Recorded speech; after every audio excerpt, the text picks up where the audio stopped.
Hello everyone, welcome back to another episode of r/slash Tales from Tech Support. In today's episode, The Day the Email Died. The Day the Email Died Part 2. Before we get started, make sure to subscribe so you will never miss a video. So let's get started. The Day the Email Died. FTP, LTL, etc., etc.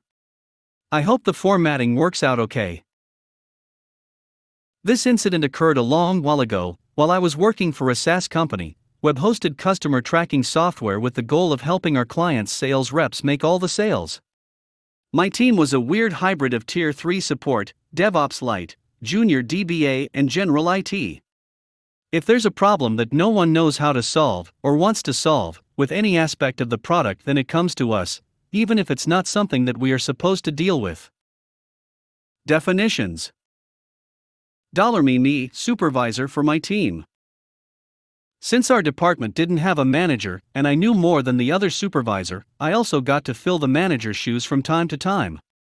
All for less effective money than I'd been making before I accepted the permission. What a deal. $Supman, the last remaining customer support manager for the product. Originally the CS department had 3 managers, but the other 2 had quit over the past few months, and from the sounds of things the powers that be weren't intending to replace them because $Supman can do everything himself. I've got a really good relationship with him and try to help him as much as I can since I know he's dying under the workload. He's got the first 2 tiers of support under his purview. $dir Director of Customer Support. $Supman and my non-existent manager report to him. He's been with the company for over a year and still can't explain what the product actually does. Me and $Supman sit in phone conference meetings with him to clarify things that are said or help him give the right answers. Upper management knows this, but he's good with people, and that's all they really care about. He also likes numbers and metrics, preferably ones with positive trends, and has a habit of asking for changes without caring if anyone has time to actually implement them. Product, the customer tracking software that we support. It has to integrate with almost any other software that the clients might also be using to track inventory, accounting, or other things at their stores. Email Company, the third-party company that hosts email accounts for us. The email accounts are for things like web leads, where our clients' customers put something into a website, and it goes to an email account. Product then grabs the email from the account and creates notifications for the salespeople and tracks how long it takes them to get in touch with the customer, as well as handling automatic replies to the inquiries if desired. It's a big deal with our clients because fast response times are a big deal in closing sales effectively. Clients are free to use their own email service or pay a monthly fee to use ones from Email Company. I was at my desk trying to figure out if $dir's request to add some new key indicators to his dashboard is actually something that the ticketing system could handle, and how much trouble it would be to implement it when I get an IM. $Supman, hey, do you have a minute? $me, sure, what's up? $Supman, we started getting a bunch of alerts that the email system with product is failing, and we're trying to sort through it all. Can you get a list of what email accounts have failed? $me, yeah, one moment. I put something together to skim through all of the client servers/databases and figure out how many are in what status. A full third of them, several thousand, have failed due to invalid account/password, and another quick check shows that almost all of those failed in the last half hour. And all of them are for Email Company accounts. In fact, none of the Email Company accounts are still active. $me, it looks like X number of them are down, they're all Email Company ones. In fact, none of the Email Company accounts are working. They're all bad passwords. Did something happen? $Supman, I don't know. At this point I look across the cubicle C and see him stand up and make his way over to $dir's office. Curious, and knowing that whatever happens I'll have a part to play, I make my way over there as well. It took me a good 10 minutes to get there, as since I wasn't at my desk I was clearly not busy, and had time to answer questions from everyone who happened to be between my desk and $DIR's office. I arrived to discover that $email company had sent $DIR an email explaining that they believed that one of our email accounts had been hacked and therefore they had reset the password for our accounts to be the same new password. All of them. He didn't understand what it meant and had archived it and gone back to doing whatever it was he did during the day. According to the email, if we need them to have different passwords set for each account, then we'd have to go through their interface and reset them one at a time. That's not going to fly, and while $Supman works with $DIR to get that sorted out, I take the new password back to my desk and figure out how to bulk reset all of the accounts to start using this new shiny and secure master password so that at least the system will start working. Sometime later we hear back that they don't have the capability to mass reset to unique passwords, but they've got an idea and should be able to do it, and get us the new passwords for each account in a month. Maybe I'll cover that debacle in a part 2. The Day the Email Died Part 2.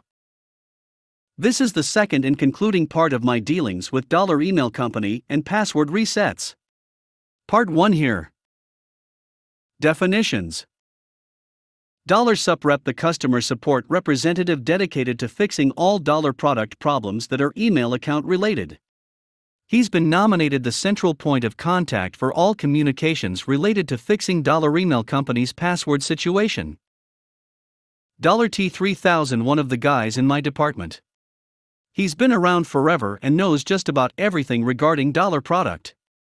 If he doesn't know it, then he'll figure it out faster than anyone else. That plus the fact that he lives on the East Coast and is therefore awake and working before anyone else makes him my best option for early morning excrement to fan moments. Me, supervisor for my team. In the past year our client base had grown by 20% and my department's staffing had grown by -17% to compensate. I spend my days pretending to be the manager, supervising my team, and trying to fit in regular ticket work so we can pretend we're meeting our SLAs. $Supman, the last remaining customer support manager. He's beyond burnt out and is only still here because he needs money to pay for gas to make it to the interviews he's doing elsewhere. $DIR Director of Customer Support. Great guy, not so great boss. He stays out of the way and doesn't try to micromanage anything, but then again he doesn't try and manage anything either. Product, the customer tracking software that we support. Among other things, it takes the emailed web leads and helps salespeople follow up on them. Email company, the third-party company that hosts email accounts for us. The email accounts are for things like web leads where our clients' customers put something into a website, and it goes to an email account, which $product then pulls and works its magic on. Clients are free to use their own email service, or pay a monthly fee to use ones from email company. Somewhere around a month after the previous events, the voice in the back of my brain tells me I should follow up with $Supman and see where we're at with the password reset. He lets me know that $Sup rep is handling things, and I should reach out to him for details. $Sup rep, hey man, thanks for hitting me up. Email company is still working on their script thing, so we're not ready yet. From our side, what all do we need to get these changes done? Me, well, I was told they'd be giving us a file with the email account and the new password to use, so preferably a .csv or something with at least that information in it. Also, can they get me an example file ahead of time so I can be sure that whatever I set up to handle it will work? $Sup rep, sure thing boss.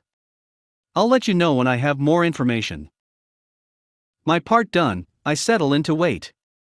Which is to say I jot my ideas for how to handle it down onto a post-it note, and then forget everything for the next 2 weeks until I hear back.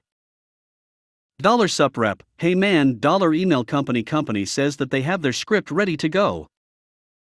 They've given me this example file too. How long do you think it'll take for us to make the changes? Me, I'll have to do some testing to get an idea, but I'll let you know as soon as I can. As expected, the file was fairly simple. It had account name and password. I put together something to import the file and find all the accounts across all the databases and servers to update with their respective passwords. I documented the process and then did some testing to see how long it would take to make all of the changes, as well as making some tweaks to make things go faster. In the end, according to the clock, I could get everything updated in under 5 minutes after I'd received the file. I tripled that number and told $suprep that we would need 15 minutes to make the switch on our side. $suprep, great. Email company says that it will take them only 15 minutes too. Let's let $supman and $dir know so we can get approval. I had been expecting this to be an after-hours thing, but since the total estimate was only 30 minutes of downtime, approval came down from on high to make the change during business hours with a scheduled outage. Plans were drawn up to advise our customers and the date was scheduled for 2 weeks out on a Tuesday afternoon, the day before my vacation time. I reminded everyone, but they felt that it would be fine. I took my documented process, cached it to the department's network drive, and made sure that the other supervisor and $T3000 were aware of the plans and how it would work. I put the project out of my mind and focused on other things until that Tuesday morning when I made it into the office and was immediately the recipient of many messages. For some reason, a bunch of email accounts had stopped working, and again I was asked to investigate. About a quarter of the email accounts from Email Company were giving invalid password errors.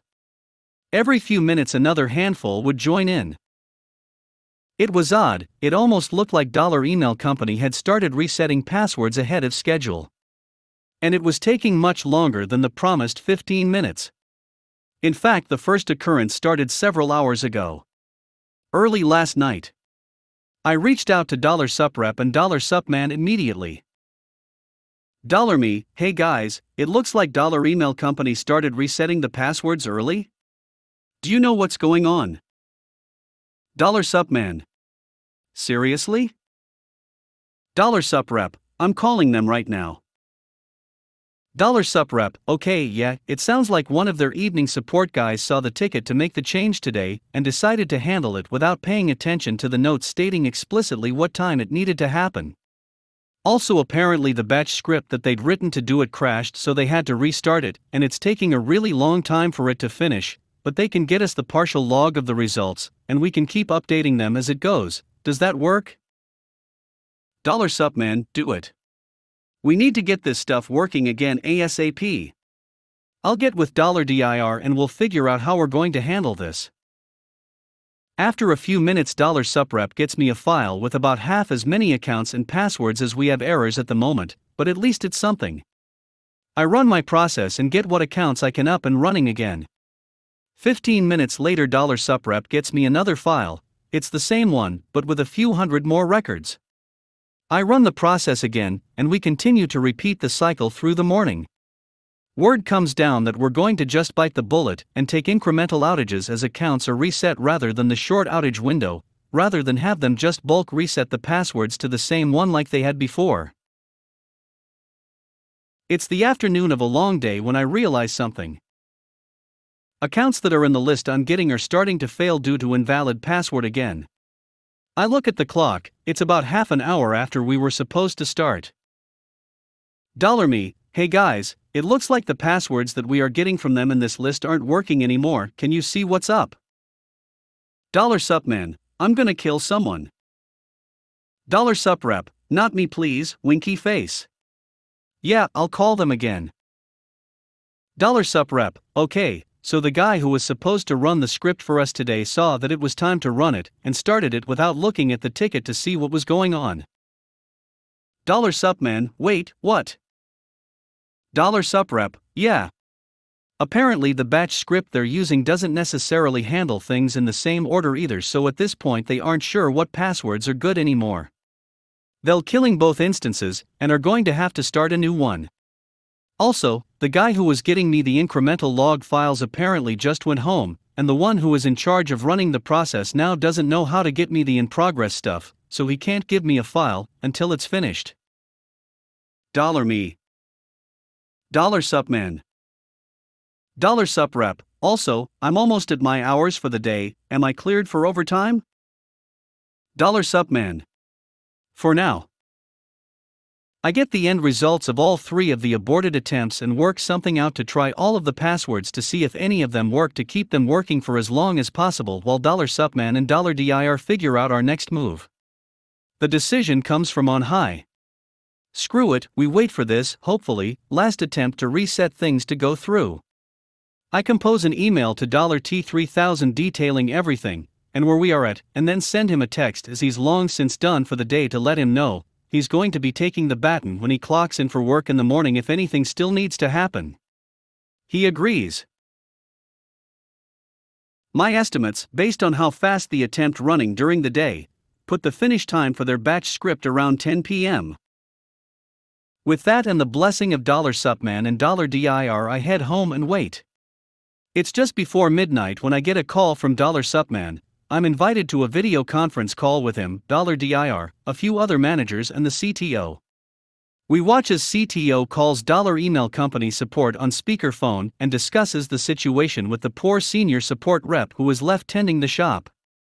CTO is surprisingly kind to the poor guy, who in turn bends over backward to help us out.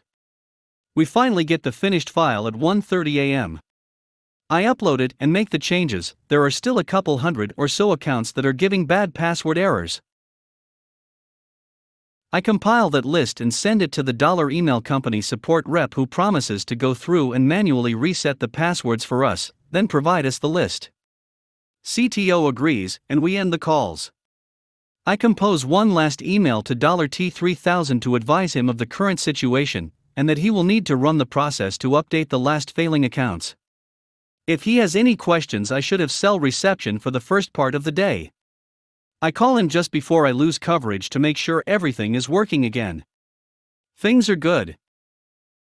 It took a little over 32 hours from when they accidentally started resetting the passwords to when we were finished.